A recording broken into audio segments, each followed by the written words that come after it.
et bienvenue dans cet épisode du 23 décembre. Alors attendez, j'ai des notifications. Voilà. Hop. Voilà. Je me suis mise en mode avion, on ne sera plus dérangé. Bien. Je disais donc bienvenue, merci pour votre fidélité, ça me fait grand plaisir que vous soyez fidèles au rendez-vous. Voilà, c'est l'avant-dernier épisode, mais tout va bien, Noël approche et on aura quand même passé de très bons moments ensemble. Voilà, je suis ravie. Alors, petite mise à jour. Hier, dans vos messages, vous avez été particulièrement intéressé.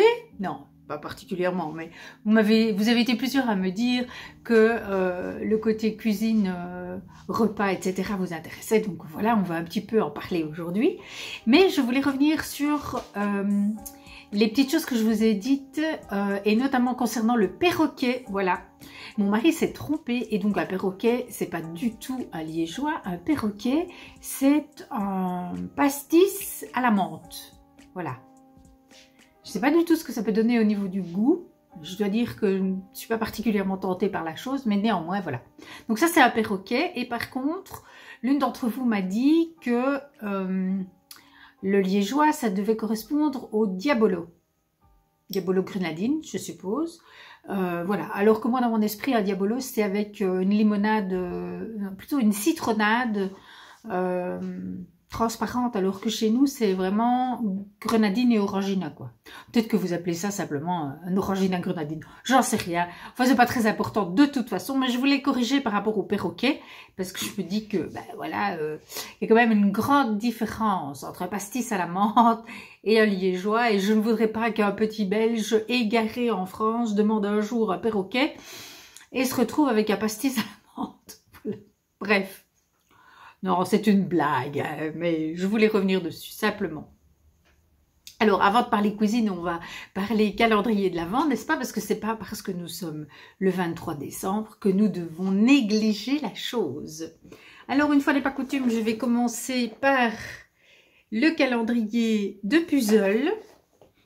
Nous sommes donc le 23, c'est le dernier puzzle de l'Avent. Voilà. Le dernier. Oups, je vais pas le prendre comme ça parce que je vais faire des bêtises. Je vais y arriver. Tac, tac. Voilà. Je referme la boîte. Je la mets de côté. Je vais vous montrer la petite illustration. Voilà. Je ferai cela tout à l'heure. Parce que demain, je ne pense pas que j'aurai le temps. Voilà. Ce sera ce Père Noël très vintage. Voilà. C'est Time to Go de Terry Doughty. Voilà. J'ai hâte.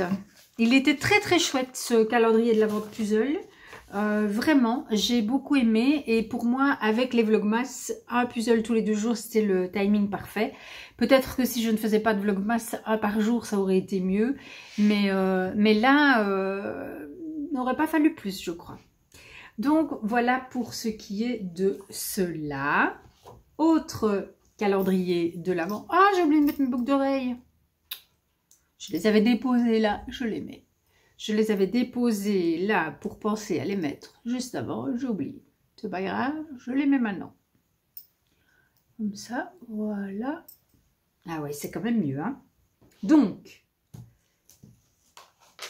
calendrier de l'Avent. Hier, j'ai tricoté mon petit rose sur le speltas. Voilà.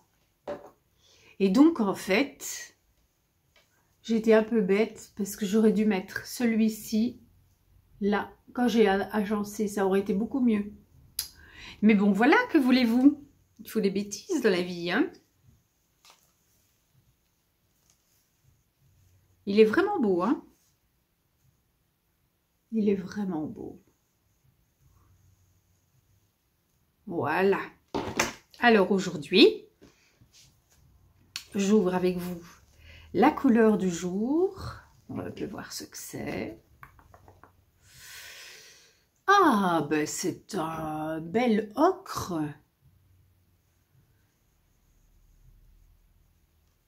Alors, je l'avais pas déjà celui-là? Ah non, mais il lui ressemble. Mais c'est pas le même. Ça doit être un autre de mes essais de teinture. Je n'ai pas d'étiquette, hein. Non, j'ai pas d'étiquette, donc ça doit être une teinture maison. Elle est pas mal du tout, ma foi. Donc, elle va venir ici. Je vais essayer de vous le mettre à l'endroit, c'est comme ça. Elle va venir là. Ça va être très beau. Très, très beau. Voilà. Donc ça, c'est pour ça. Ensuite, dans ma petite valisette, je trouve les chaussettes de mon mari. Oui, celles-là, ce sont celles de mon mari. Et donc, mon mari n'est pas là ce matin. Donc, j'ai décroché le petit pochon. Il m'a dit, tu prends le vert aujourd'hui, je garde le bleu pour demain. Fort bien, monsieur. Donc, j'ai pris le vert. Et dans le vert, on a quoi? Tadam! Du bordeaux. Et donc, on va avoir du bordeaux ici, comme ça. Moi, ça va être très beau, ma foi. Voilà. Alors, lui, je lui ai fait des bordures un petit peu plus longues maintenant, parce que j'ai regardé que si je veux qu'elles soient bien longues, mon mari aime bien les chaussettes bien hautes, voilà. Et donc, eh ben, il faut qu'elles dépassent la longueur du pied. Et donc, voilà. Pour être tout à fait sûr, oui, si je mets comme ça, voilà, c'est ça que j'ai vu hier, on va être un peu juste. Donc, je vais avoir la couleur d'aujourd'hui. J'espère qu'avec la couleur d'aujourd'hui et de demain, je vais arriver à la longueur de la pointe. Et alors, ben, je lui ferai une bordure avec un autre contrastant. À moins que je n'arrive à faire vraiment des bandes beaucoup plus longues. Bref, il faudra que j'en discute avec lui parce qu'il aime bien les chaussettes hautes. Bon, voilà. Et je comprends, et l'hiver c'est fort agréable, et donc voilà. Mes petites chaussettes. Voilà, donc hier, j'ai tricoté ça et ça. Voilà. Moi par contre, je fais des plus petites, parce que là, on a déjà dépassé. Et donc, je m'interroge. Je ne sais pas si je fais encore une rayure aujourd'hui et si j'utilise les couleurs de demain pour faire la bordure ou si je commence la bordure aujourd'hui. Mais je ne crois pas. Je pense que je vais encore faire une rayure simple aujourd'hui. Comme ça, moi aussi, j'aurai des chaussettes hautes. Excusez-moi.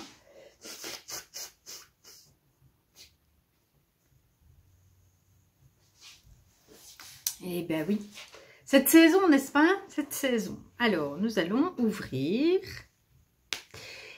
le premier petit pochon. Oula, il y a du monde là-dedans. Oups, oups. Des petits bloqueurs de mailles. Oui, et le fil est venu en partie, donc j'ai déjà aperçu quelque chose. Le petit peloton se débobine. Oh, ça c'est joli. Oh oui, c'est joli, c'est joli, c'est joli, c'est joli, c'est joli. Voilà, il fait le focus. Magnifique. Qu'est-ce donc? Alors, c'est de la King Fiber Super Soft Sock. Mérino nylon cachemire de chèvre. Et la couleur, c'est Meadow. Oh, c'est un reste de sa toute première paire de chaussettes du Cal Botanique, les échinacées. Oh, je suis trop contente. Merci, ma Sylvia, c'est trop gai. C'est trop gai. Donc, ça, c'est la première. La deuxième maintenant. La deuxième, la deuxième, la deuxième. Oh, il y a encore des choses aussi, mais j'attrape d'abord. Oh, ça aussi, c'est beau. Du gris avec des splatchs de orange, de couleur d'automne en fait. Oh, c'est trop beau. C'est quoi ça? C'est quoi, c'est quoi, c'est quoi? Alors, c'est la Féfile laine et nylon. dans la chambre de Van Gogh. Waouh! Superbe, magnifique. Alors c'est rigolo parce qu'il y en a une qui est beaucoup plus... Ah, il y a encore des choses là-dedans. Oui, c'est des gros bloqueurs. C'est des gros bloqueurs. Ouais, magnifique. Splendide. Alors, il y en a une qui est beaucoup plus fine que l'autre. Ouais. Je crois que ça va se voir parce que... Oui, hein, ça se voit bien. Et le métrage, il y en a une, c'est 400 mètres, c'est la plus fine. Et l'autre, ben, c'est pareil. Donc, elles ont le même métrage, mais il y en a une qui est beaucoup plus gonflante que l'autre. C'est celle qui a du cachemire. Peut-être que c'est lié au cachemire. Voilà. Alors, maintenant, il faut décider où on les met. Je crois que ça ne va pas avoir énormément d'importance.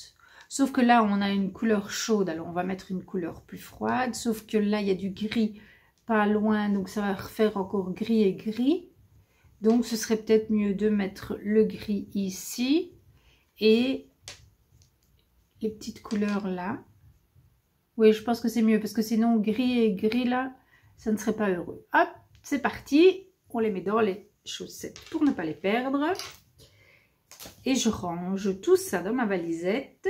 J'ai ma petite valisette à ouvrage. Et donc, au fur et à mesure de la journée, je viens chercher les choses à tricoter. C'est très gai. Alors, j'ai plein de choses à vous dire, plein d'autres choses à vous dire, avant qu'on ne puisse parler cuisine. D'abord, je souhaite encore vous parler d'un patron que j'ai l'intention de faire rapidement en 2024, mais enfin peut-être plutôt vers février-mars, parce que ce sera plutôt de saison à ce moment-là, et que je ne pense pas que ce soit c'est un patron qui va être, à mon avis, même s'il n'est pas facile, rapidement tricoté dans la mesure où il n'est pas très grand, c'est le Mahram. Je vous approche la photo.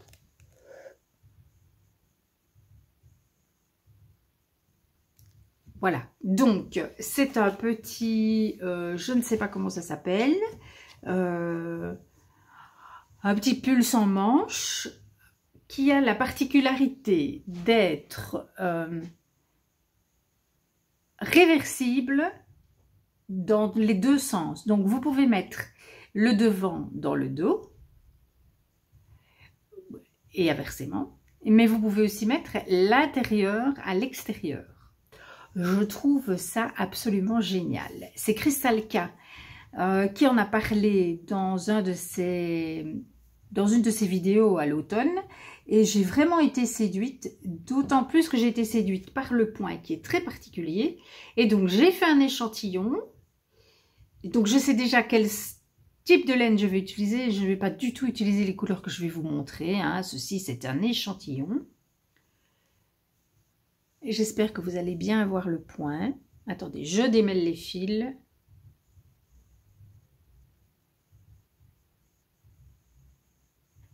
Je trouve ça magnifique. Voilà, personnellement, je suis super séduite par ce point. Et donc, quand j'ai vu le patron, quand elle en a parlé, j'ai eu envie d'essayer. Donc, j'ai acheté le patron. J'ai testé le point. J'ai adoré. J'ai fait ça avec, en fonction de ce qu'elle dit dans le patron, je me suis dit que ça devrait correspondre un peu à la Super Soft. Donc, j'ai pris deux petites boulettes de Super Soft que j'avais dans mon stock, qui sont des Super Soft teintes par moi-même, donc ne les cherchez pas sur le site, vous ne les trouverez pas. Voilà. Et j'ai décidé de faire ça probablement en bleu et beige. Voilà, mais là il faut que je commande la laine, je ne l'ai pas, donc ce ne sera pas pour tout de suite. Et donc j'hésite un petit peu, est-ce que je commande que de la Super Soft crue et que je fais la teinture moi-même, ou est-ce que je commande directement la Super Soft dans les deux couleurs que je voudrais? C'est la question, et voilà. Et donc mais c'est un projet qui montera sur mes aiguilles, parce que pour le coup, ce sera peut-être plus pour le processus du tricot que pour l'objet terminé. Mais voilà, j'ai très envie de le faire. Et je voulais partager ça avec vous aujourd'hui. Alors, je tiens à remercier infiniment Ariane qui, hier, m'a fait des cadeaux. Elle est allée dans ma wishlist Ravelry et elle m'a offert 3 patrons. Elle m'a offert le Field Sweater. Voilà. Que j'aime beaucoup. Et, mais je vais d'abord me concentrer. Je le tricoterai en 2024 à mon avis. Mais je vais d'abord me concentrer sur mes gilets. Le tricot des gilets. J'en ai 3 prévus. Ça va être vraiment ma priorité parce que je manque vraiment de gilets. Donc voilà, à un moment donné, il faut savoir prioriser ces tricots. En tout cas, pour moi, c'est important de les faire passer en fonction de mes besoins aussi. Alors, deuxième patron offert, la capuche Holly. Voilà, moi j'avais beaucoup aimé la Bombec, mais je trouve que la Holly est super sympa aussi et donc... Merci Ariane, merci beaucoup. Elle fera certainement partie de mes cadeaux de Noël de l'année prochaine, la Holly. Alors. Et alors le dernier, il faut juste que je trouve la photo pour pouvoir vous le montrer. Voilà, c'est encore un sweater.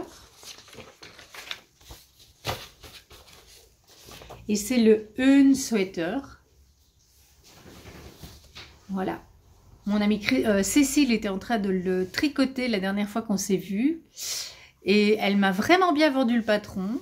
Et donc, elle m'a donné envie de le faire. Donc, c'est un pull très large qui a la caractéristique d'avoir je ne sais même pas si on peut appeler ça un bord-côte parce que ce n'est plus un bord, quoi. C'est la moitié du pull. En fait, est constitué de côtes de 2, de 2 pans de côtes de 2, un sur le devant, un sur le dos. Voilà. Et je pense le faire, moi, en version pas trop longue pour pouvoir le porter sur des robes. Je me dis que ça peut être très sympa. Voilà. Donc, merci infiniment, Ariane. Je suis très touchée par ton cadeau et j'en ferai très bon usage, c'est promis. Voilà. C'est trop, trop gentil. Vraiment. Ça, c'est un beau cadeau. Enfin, tous les cadeaux sont des beaux cadeaux, mais chaque nouveau cadeau me met le cœur en joie. Alors, eh bien, on va parler de repas de Noël alors maintenant. Attendez, je regarde pour voir. Ça, je l'ai dit. Ça, j'en ai parlé. Ah oui, oui, oui. Je dois encore vous remercier pour autre chose qui est quand même un petit peu importante parce qu'elle vous concerne. Durant ces Vlogmas, nous venons de passer la barre des 2000 abonnés et je vous remercie. Je vous remercie pour votre fidélité qui est le plus beau cadeau que vous pouvez me faire. Et voilà, donc merci à vous. Je suis super contente, voilà. Même si je ne fais pas une course aux chiffres, ça fait toujours plaisir de se dire que ce que l'on produit plaît à plus de personnes et que le temps qu'on y consacre fait plaisir à un plus grand nombre de personnes. C'est forcément motivant, on ne peut pas le nier, voilà. Alors, côté cuisine, c'était très chouette de vous lire hier. Voilà, vous êtes plusieurs à être comme moi, à pas trop aimer cuisiner. Il y en a d'autres qui adorent ça. Il y en a qui ont commencé il y a déjà plusieurs jours à préparer leur repas de Noël. Et donc, voilà, je trouve que cette diversité-là est super chouette. Voilà, il y en a qui ont... il y en a même une qui a un mari qui est chef et un fils qui est second. Oh, ça m'impressionne très très fort et je me dis oh là là là là, il ne faut pas que je dise de bêtises. Non, c'est pour rire. Bon ben voilà. Alors, Chantal m'a demandé... Oula, je fais bouger le truc, ça ne va pas ça. Chantal m'a demandé quel était le plat traditionnel du menu de Noël en Belgique. Je crois pas qu'il y en ait un. Je pense que c'est très semblable à ce qui se fait un peu partout ailleurs. Moi, dans ma famille, très souvent, c'était du gibier. Je ne sais pas pourquoi, mais moi, j'ai tous mes souvenirs de repas de Noël, c'était du gibier. En tout cas, quand j'étais petite fille. Après, quand mon papa s'est pris de passion pour la cuisine, alors là, ça a été plus varié, faisait des choses différentes, etc. Mais petite, voilà, ce qu'on mangeait, c'était du gibier. On n'a jamais fait de dinde chez moi, mais moi, par contre, cette année, c'est ça que je vais faire. Bon. Donc voilà, côté traditionnel en Belgique, je n'ai pas... Alors, ben, dans le public, enfin, parmi vous, s'il y en a qui savaient ce qui est traditionnel à Noël en Belgique, eh ben, n'hésitez pas à me le dire en commentaire. Il reste un vlogmas, donc je pourrais encore en parler demain. Voilà, donc ce n'est pas parce que moi je ne sais pas ce qui est habituel qu'il n'y a pas quelque chose que j'ignore, n'est-ce pas? Donc voilà, alors moi ici cette année je vais faire un ossobuco de dinde. Ce sera la première fois, je n'ai jamais fait ça de ma vie. Mais c'est pas grave, j'ai lu la recette, ça n'a pas l'air chinois, donc ça va aller. Et en entrée, on va faire des feuilletés au saumon et fromage de chèvre. Ça, par contre, j'ai testé il y a une dizaine de jours la formule. D'ailleurs, je vais l'adapter, mais voilà. Et ça, ce sera pour le 24. Et pour le 25, comme nous avons... dans nos enfants, nous en avons un qui est végétarien et sa compagne est végétarienne aussi. Je peux vous dire que ça complique un petit peu les choses. Et donc, nous avons décidé de faire le 25 un apéro dînatoire parce que nous serons très focus puzzle et donc ça nous arrange de laisser le puzzle sur la table et de pouvoir grignoter des petites choses sur le côté. Et voilà, et donc il y aura différentes choses végétariennes, bien sûr. Donc des petits toasts végétariens, une pizza végétarienne coupée en petits carrés. Il y aura aussi... alors ça, c'est quelque chose que moi j'aime énormément et les enfants ont apprécié aussi. Je prends ce qu'en France vous appelez une endive et ce qu'en Belgique on appelle un chicon. Et je les feuille.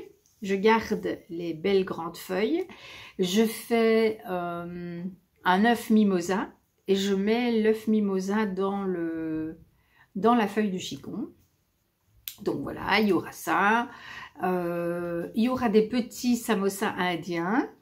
Donc ça, c'est un petit triangle en feuille de brique avec à l'intérieur du riz épicé avec des petits pois, des morceaux de carottes, etc. Donc c'est aussi végétarien. Ben voilà, je pense que j'ai fait à peu près le tour. Et les 2 jours, nous mangerons de la bûche que nous avons commandée. Donc c'est ma fille qui nous a sollicité. Elle a une amie, donc ma fille chocolatière, qui est une amie pâtissière qui fait des bûches et elle nous a dit qu'elle était délicieuse. Donc ce sont des bûches artisanales. Et donc nous avons commandé nos bûches du 24 et du 25 chez cette jeune artisane.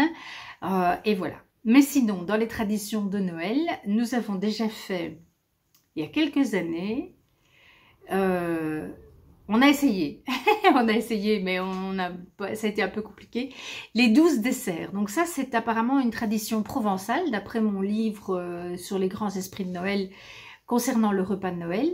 Les 12 desserts, c'est apparemment une tradition provençale. Et donc, moi, j'avais lu que j'ai un peu chaud, donc je me découvre un peu. Donc, les 12 desserts, on a essayé ça il y a 2 ou 3 ans. On s'était dit, on fait un Noël de dessert. Et on n'est jamais arrivé au bout des 12 desserts. Donc moi, je ne sais pas comment ils font. Et ça doit être une cuillère à soupe par dessert. Et encore, parce que nous, on n'avait pas fait non plus des quantités phénoménales. Mais bon, voilà. On a fait déjà toutes sortes d'expériences. Il y a quelques années aussi, on a expérimenté les enfants n'ont pas du tout aimé. Moi, j'ai beaucoup aimé, mais eux, pas du tout. On a expérimenté un Noël sans usage énergétique. Donc, je me souviens plus ce qu'on avait fait pour manger, mais c'était un repas froid. On avait passé la soirée à la lueur des bougies, à jouer à des jeux de société sans musique, sans télévision, sans... voilà, rien de tout ça. Et peut-être que ma fille avait un peu joué de guitare, mais je ne me souviens plus. Voilà, on s'était lu des contes de Noël. Ça avait été une très chouette soirée. Moi, j'en garde un très très très beau souvenir. Mais les enfants n'avaient pas adoré. Bon, voilà, donc du coup, on n'a pas recommencé. Et voilà, vous avez vu en vidéo, je vous ai mis en début les cadeaux. J'ai enfin emballé mes cadeaux et figurez-vous que je vais devoir en déballer parce que j'ai oublié de mettre mes étiquettes sur les chaussettes. Donc, je vais devoir redéballer les chaussettes, mettre les étiquettes et remballer les chaussettes. Ce n'est pas grave. Bon, voilà, concernant ce que je voulais vous dire par rapport au repas. Voilà. Finalement, je pense que l'important, c'est de faire en sorte que le moment où on va manger se passe bien. Voilà. Après, chacun fait en fonction du plaisir qu'il a à cuisiner. L'une d'entre vous, c'est Janine. Elle m'a dit quelque chose qui a allumé une petite lumière dans mon cerveau. Où je me suis dit, oh, ça c'est vraiment chouette. Janine, chaque année, elle fait le même menu de Noël. Et toute sa famille se réjouit à l'avance de venir manger ce menu de Noël traditionnel, enfin qui est traditionnel dans sa famille. Et je trouve que c'est une idée géniale. Et donc, eh bien, j'aimerais beaucoup, moi, trouver un menu que je vais avoir envie de faire chaque année à Noël. Parce que déjà, c'est zéro prise de tête pour savoir, mais qu'est-ce qu'on va manger à Noël? Ah, ce serait vraiment trop bien. Donc, Janine, tu m'as donné une idée, mais sublime. Et donc, j'ai une année pour réfléchir. Ah, mais qu'est-ce que je vais pouvoir... Et alors, en plus, moi, il faut que je trouve une version, quelque chose qui peut être adapté aux végétariens.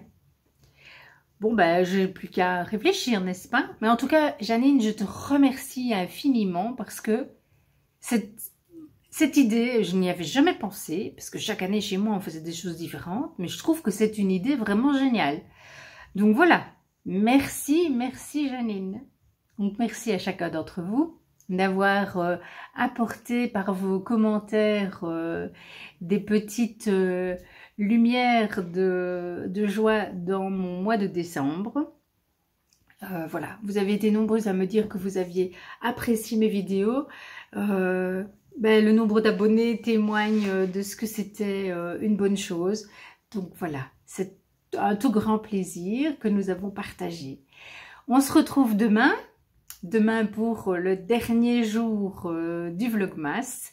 Voilà, avec les avancées des tricots et puis un petit mot pour se dire au revoir. Je vous embrasse fort. Je vous souhaite une très très très très belle journée. Profitez bien de ce dernier jour paisible parce que demain c'est le 24. À mon avis, ça va être un petit peu plus speed. Ciao! À demain! Je reviens parce que j'ai oublié de vous montrer mon avancée sur...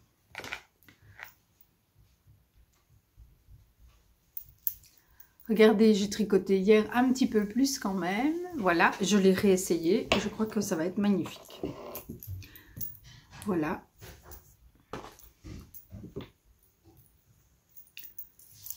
Je ne sais pas ce que je vais avoir l'occasion de tricoter aujourd'hui, donc c'est pas sûr que vous le reverrez avant l'épisode, enfin oui, avant la fin de l'année quoi. Je déplace le petit Progress Keeper. Voilà. Il est mis là. J'aimerais bien l'avoir pour le nouvel an, mais je ne suis pas sûre. Ça va vraiment dépendre de comment j'avance sur les petites chaussettes. Hein, parce que vous savez, mon objectif pour la dernière semaine de l'année, c'est de terminer les chaussettes en jacquard. Et donc, je vais faire... Tous les jours, je tricoterai d'abord les chaussettes en jacquard. Il va aussi falloir que je finisse le speltas, parce que le speltas, ce n'est pas 24 jours, c'est 25. Donc, ça veut dire que demain, j'ouvrirai 2 pochons, le 24 et le 25, pour que vous puissiez voir toutes les couleurs. Mais forcément, je tricoterai une partie le 24 et l'autre le 25. Et donc, je reviendrai vous voir pour vous montrer tout ça. Enfin, voilà, mais je voulais que vous le voyiez. Il est vraiment beau. Je l'adore. Il est très... Je me réjouis d'être dedans. Bon, voilà. Allez, cette fois, c'est bon. Je vous dis à demain. Ciao. Bon, bah écoutez, c'est comme ça, hein. Il y a des jours où on a un peu la tête à l'envers.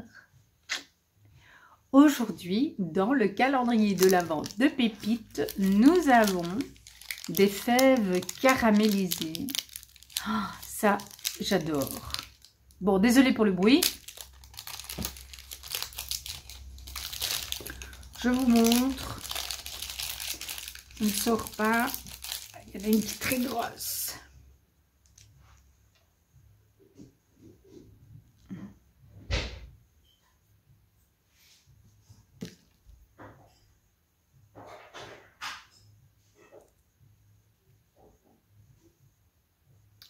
Bon, on n'arrive pas à avoir quelque chose de vraiment bien net. Ah si, voilà.